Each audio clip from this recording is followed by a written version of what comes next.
আসসালামু আলাইকুম। আমরা এখানে এসি সার্কিটের ৭ নাম্বার ক্লাস নিয়ে আলোচনা করব। এগুলো এখন পারবেন যারা পূর্ববর্তী ক্লাসগুলো করছেন, এগুলো আপনাদের জন্য এখন সহজ মনে হবে। হ্যাঁ, এখানে দেখেন নিচের সার্কিটের প্রতিটি কম্পোনেন্টের রিঅ্যাক্টিভ পাওয়ার বাহির করো। রিঅ্যাক্টিভ পাওয়ার মানে কি? এটা অ্যাক্টিভ পাওয়ার বলে না, রিঅ্যাক্টিভ পাওয়ার। বিআই সাইন থিটা বলছে আর কি। হ্যাঁ, আর যেহেতু প্রতিটি কম্পোনেন্টের বলছে মানে কি আর এরও বের করতে হবে, এক্সিরও বের করতে হবে, এক্সএলও বের করতে হবে। অর্থাৎ ক্যাপাসিটরের রিঅ্যাক্টিভ পাওয়ার, ইনডাক্টরের রিঅ্যাক্টিভ পাওয়ার এবং রেজিস্ট্যান্স কর্তৃক রিঅ্যাক্টিভ পাওয়ার বের করতে বলছে। হ্যাঁ, তাহলে আমরা মূল আলোচনায় চলে আসি। দেখেন আমরা জেডটি সমান সমান কি লিখছি, আর plus j operator XL minus XC. হ্যাঁ, এখানে যেহেতু এক্সএল এক্সসি আছে, এখানে দেখেন মান বসাইলাম 3, এক্সএল এর মান 9 আর এক্স এর মান 5, এটা বসাই দিলাম। ক্যালকুলেশন করলাম 3 প্লাস 4j।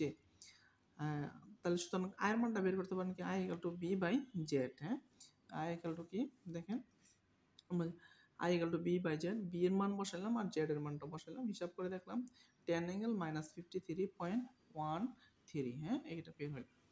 আর এখন দেখেন আমরা রিঅ্যাক্টিভ পাওয়ার বের করবো। হ্যাঁ, তাহলে আর কর্তৃক রিঅ্যাক্টিভ পাওয়ার সবসময় শূন্য হয়। হ্যাঁ, আর কর্তৃক কি পাওয়ার? Reactive power.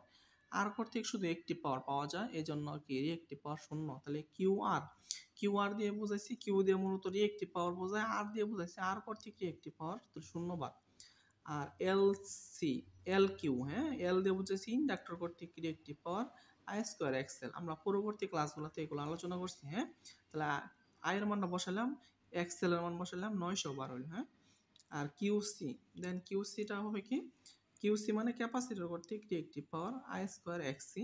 আই স্কোয়ার মান, আই এর মান বসাইলাম, এক্স এর মান বসালাম, এটা 512 আসলো। এটাই মূলত আমাদের বের করতে বলছিল।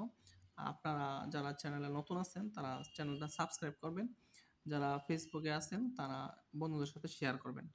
আর কমেন্টে অবশ্যই আপনার মতামত জানাবেন। কোনো প্রবলেম থাকলে কমেন্টে জানাবেন। আসসালামু আলাইকুম।